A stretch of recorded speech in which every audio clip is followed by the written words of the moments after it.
दृष्टि पर आपकी राय जान ली है, लेकिन थोड़ा सा आपसे गुजारिश करेंगे कि आप हमारे साथ जुड़े रहें, क्योंकि कॉर्पोरेट कनेक्शन में अब हमें बात करनी है कॉर्पोरेट से। जिंदल स्टेनलेस हमारे साथ आज मैनेजमेंट के तौर पर जुड़ेगा, जो स्टील मैन्युफैक्चरिंग में देश की जानी मानी कंपनी में से एक है। सस्ते स्टील की डंपिंग और टैरिफ से आखिर कितनी चुनौतियां यहाँ बढ़ रही हैं, ग्रोथ आउटलुक और कैपेक्स की योजनाएं क्या हैं। हमारे साथ अब जुड़ गए हैं जिंदल स्टेनलेस के सीईओ और सीएफओ तरुण खुलबे। तरुण, आपका बहुत बहुत स्वागत है कॉर्पोरेट कनेक्शन में। और क्लियरली यहाँ पर चीप डंपिंग की एक जो समस्या है पूरे इंडस्ट्री के लिए एक बहुत बड़ा कंसर्न काफ़ी लंबे समय से। डीजीटीआर ने यहाँ पर ऑफिशियल्स को एलोकेट कर भी दिया है इस केस में, जो कि इवैल्यूएट कर रहे हैं। और कुछ क्लैरिफिकेशंस यहाँ पर जो है इंडस्ट्री की तरफ से भी हमने आती हुई देखी हैं और मांगी भी गई हैं। लेकिन अब बताइएगा कि कैसे इस पूरे क्लैरिफिकेशन के रिस्पांस को लेकर इंडस्ट्री काम कर रही है, क्या है स्टेटस, और रेजोल्यूशन की अगर हम उम्मीद करें तो कब तक ये आता हुआ दिखाई दे रहा है? तो इंडिया में चीप स्टेनलेस स्टील की डंपिंग एक और जो कि सब स्टैंडर्ड क्वालिटी का भी होता है, ये एक समस्या रही है। ओवर द इयर्स देखा गया है कि ये वॉल्यूम्स बढ़े हैं, और इस तरीके की जो डंपिंग है ये इंडस्ट्री के लिए हार्मफुल तो होती ही है। हिंदुस्तान में बिकॉज काफी कैपेसिटी एमएसएमईज के पास भी है, जिनको की काफी तकलीफ होती है इस तरीके की डंपिंग से। और हमने ये देखा है कि उनमें से कई प्लेयर्स जो हैं वो तो या तो उन्होंने अपनी प्रोडक्शन को कट किया है, और या फिर इवन ट्रेडर्स में भी बहुत कुछ कन्वर्ट हो गए हैं। इन सबको देखते हुए stainless steel development association ISDA ने एप्लीकेशन लगाई है एंटी डंपिंग ड्यूटी की डीजीटीआर में। और डीजीटीआर ने, जैसा कि आपने भी कहा, उसके ऊपर जो है इन्वेस्टिगेशन शुरू किया है। नॉर्मली इस तरीके की प्रोसेस में जो देखा गया है करीब 12 महीने का वक्त लगता है, थोड़ा कम थोड़ा ज्यादा भी हो सकता है।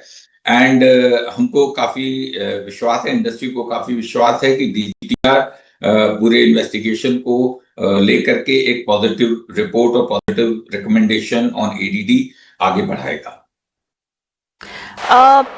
तरुण जी, ये बताइएगा, हालांकि काफ़ी हद तक आपका जो फोकस है वो डोमेस्टिक मार्केट पे रहा है, लेकिन एक्सपोर्ट एक आपका बहुत बड़ा क्षेत्र है जहां पर आप प्रोडक्ट्स ग्लोबली भी भेजते हैं। ग्लोबल हेडविंड्स यहाँ पे, स्पेशली अगर मैं यूएस की बात करूं, यूरोप की बात करूं, इन जोग्राफीज़ की बात करूं, तो ये एक्सपोर्ट्स को आखिर कितना हर्ट करते हुए अब दिखाई दे रहे हैं?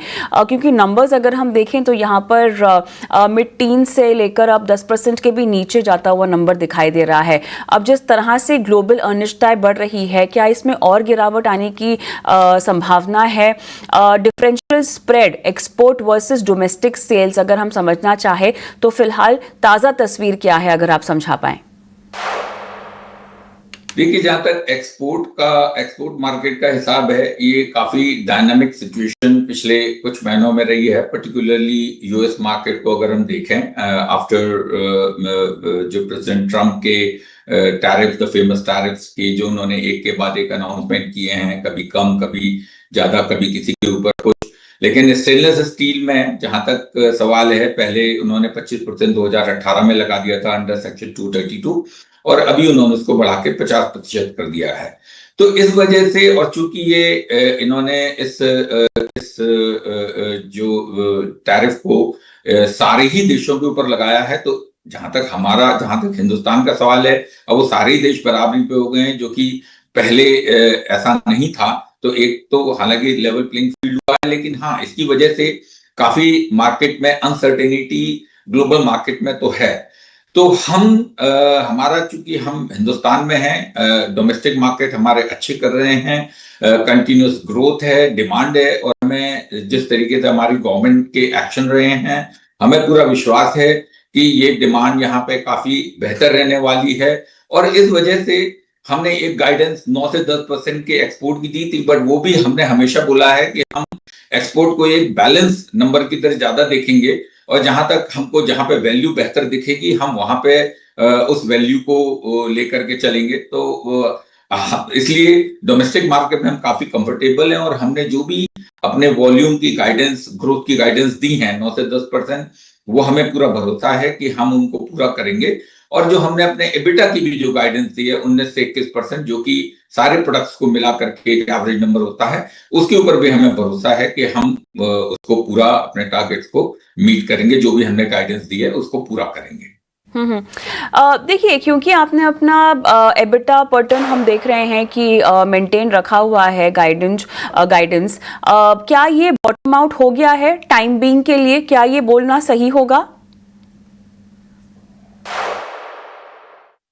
तो देखिए, जहां तक एबिटा पर टन के लिए जो होता है, जहां पे वैल्यू की बात होती है, तो हम तो कंटिन्यूअसली सारे वैल्यू एडेड जो सेगमेंट्स होते हैं उनके ऊपर फोकस करते हैं।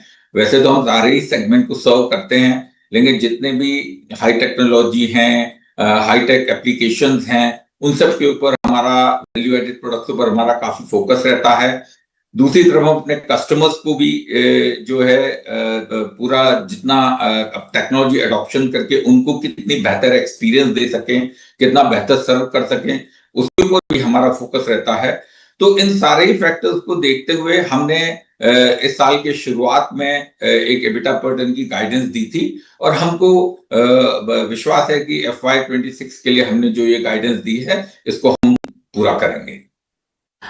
तरुण जी, थोड़ा सा कैपेक्स पर बात करना चाहेंगे। फिलहाल क्या प्रोग्रेस है? एक्सपेंशन प्लान्स जो महाराष्ट्र में आपने तय कर रखे हैं, लैंड एक्विजिशन की जो खबरें थी, क्या वो पूरी तरह से अब हो चुका है? और क्योंकि हम अभी यहाँ पर कैपेसिटी एक्सपेंशन देख ही रहे हैं, लगभग 5 साल से ज़्यादा हो गया है, क्या कहेंगे इसको लेकर? ताज़ा अपडेट।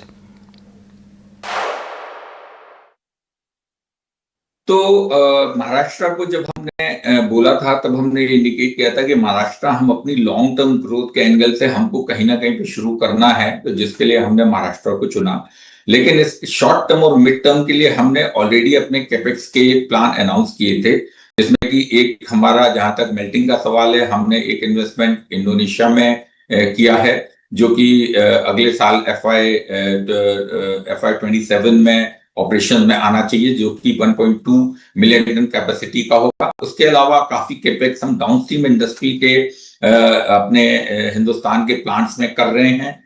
हमने लास्ट ईयर हमारा कैपेक्स स्पेंड 4,600 करोड़ का था। इस साल का हमने गाइडेंस 2,700 करोड़ का दिया है। तो इन सब को देखते हुए हमने अपने शॉर्ट टर्म रिक्वायरमेंट ग्रोथ की और लॉन्ग टर्म दोनों के ऊपर काम कर रहे हैं।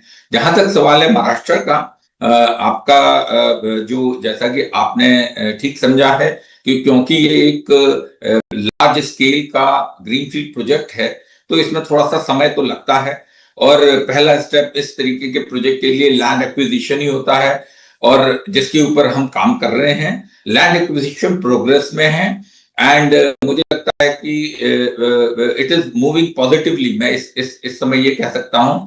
और जल्दी जैसे ही लैंड एक्विजिशन कंप्लीट होगा, विल कम आउट जो हमारे आगे के जो फिर प्लान हैं, और वहां पे स्पेंडिंग के जो प्लान हैं उसकी लेकर के हम फिर आपको भी बताएंगे। और हाँ, ये बात सही है कि इस प्लांट को हमने 4 मिलियन का बोला है, लेकिन हम इसको फेजेस में लगाएंगे, 1-1 मिलियन के फेजेस में, और इस तरीके से उस प्लांट को पूरा करेंगे। चलिए तरुण सर, अच्छा लगा आपसे बातचीत करके। आप जुड़े और तमाम सवालों के जवाब दिए आपने, बहुत बहुत